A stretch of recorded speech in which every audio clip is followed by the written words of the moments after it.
Emotional intelligence.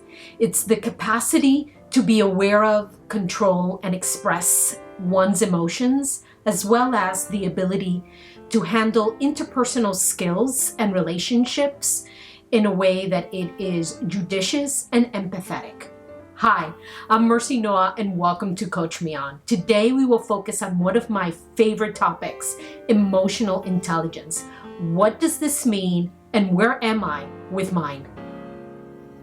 So we hear people talking all of the time about self-awareness. It is such a hot term right now that it is continuously used as it relates to emotional intelligence. But what the issue is around self-awareness is that most people don't understand what is this really all about, and more importantly, that it is one component of three others that make up our emotional intelligence. So in order for us to grow and develop in the space of our emotional intelligence, it is critical that we understand how these four components interact with one another, how they show up in us so that we can continue to enhance our emotional intelligence, because this is a process that happens throughout our life. It continuously grows and develops. We might get very strong in one component and then start to falter in others, and vice versa, because it is a give and take within our personality throughout our life. And what's very important to note is that there is so much research on emotional intelligence, and the fact that how this shows up in us, it's a true predictor on how well we manage our home life, our school life, and even our work life. So very important that as we get into the four components that make up emotional intelligence, we really take a step back to think about how this is reflected in what we do, how we lead, and how we interact with others, so that we can understand what is the area that we need to focus on if we want to improve and grow and develop our emotional intelligence. So let's start with component number one. And indeed, this one is self-awareness. And what is this all about? Self-awareness is really knowing your inner state, understanding who you are, how you are perceived, how are you showing up in the eyes of others, in order for your actions not to be misconstrued by those that you are interacting with. So as you can imagine, if we don't have self-awareness of how we are showing up and interacting, this can be detrimental to our ability to form relationships.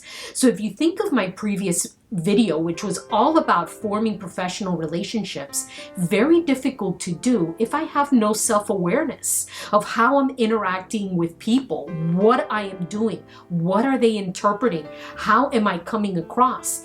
Difficult for me to be able to not only build the relationship, but build trust, because people don't really understand how it is that I am behaving in front of them. And very detrimental to my ability not only to form those relationships and connect with others, but also causes friction between those people that I'm interacting with. It could be individuals that I work with, or that I come in contact with, or that I'm trying to build a relationship with, or even teams that I am on if we're thinking of a work environment. And as a result of that lack of self-awareness, my ability to achieve results and contribute at a very different level is certainly diminished. So very important. That is why it's number one in the components of increasing and improving our emotional intelligence, that we are self-aware on how we are interacting with others and how they are interpreting how we are coming across to them. So let's look at component number two, which is self-management, and it is very much tied to the self-awareness. It's a great build from that, because now that I am self-aware of that inner state of how I'm being perceived, how I am interacting with others, now I have a better ability to control my emotions and improve my behaviors. I am able to stay calm, not have any outbursts, manage my reactions to things that come forward that I have to engage in and interact with. Also, when I lack my ability to self-manage those behaviors and those emotions, I can come across as having an outburst. If suddenly something is being said or something challenges me in a way that throws me off, I can have an outburst as a result of my reaction to that. I can be seen as abusive, unstable, a loose cannon. Certainly someone who does not have a good control of those emotions and behavior because they're lacking self-management in their emotional intelligence, probably not someone that people want to be around or work with. Typically, leaders shy away from these individuals to have them on their team or even as part of their organization. So as you can see, when we think of our emotional intelligence, component number 1 and 2 are very much linked. If we look at component number 3, which is all around now a shift into now our social awareness.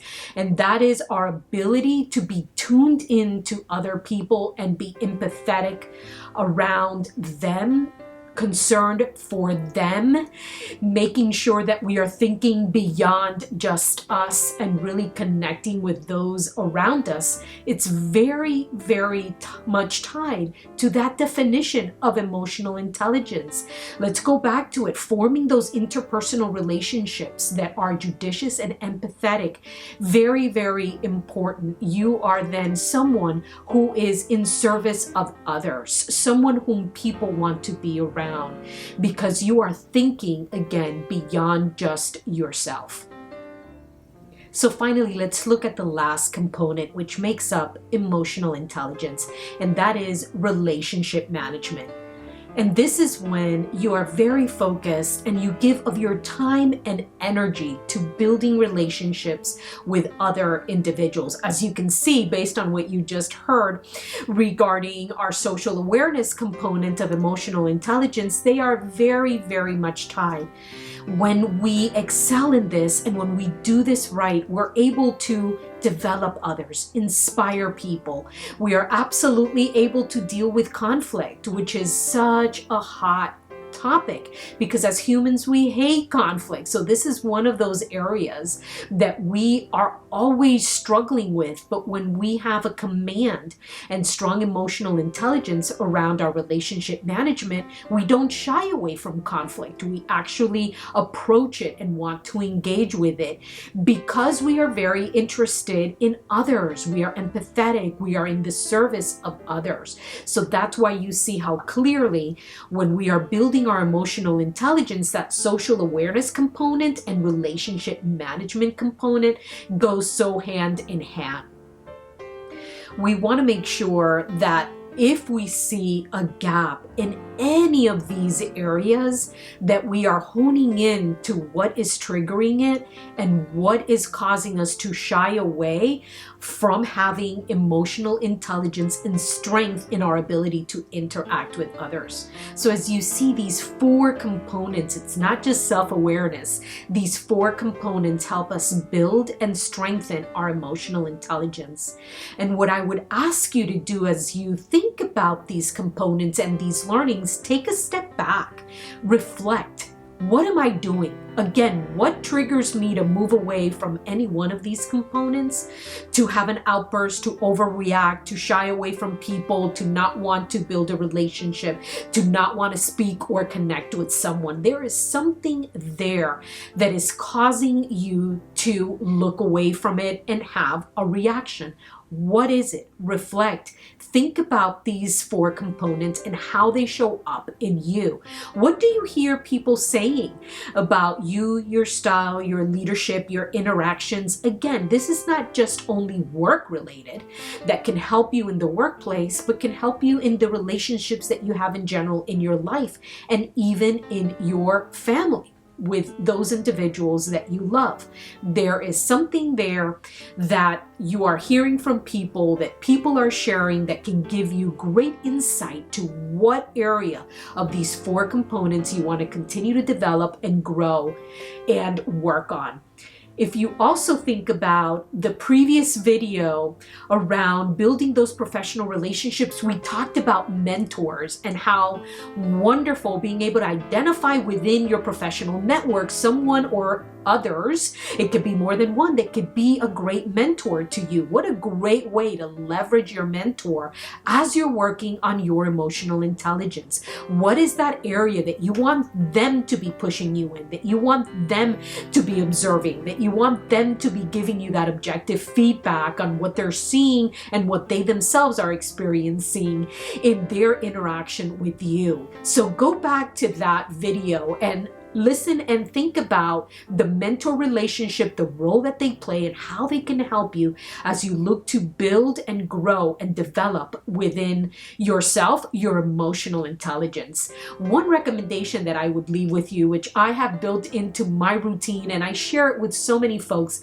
that I talk to and I coach them on emotional intelligence, and that is, at the end of the day, put on your calendar or whatever your routine is, 15 minutes. Just 15 minutes to take a moment to be quiet, to think about your day and reflect on how did I show up? How did I interact with people today?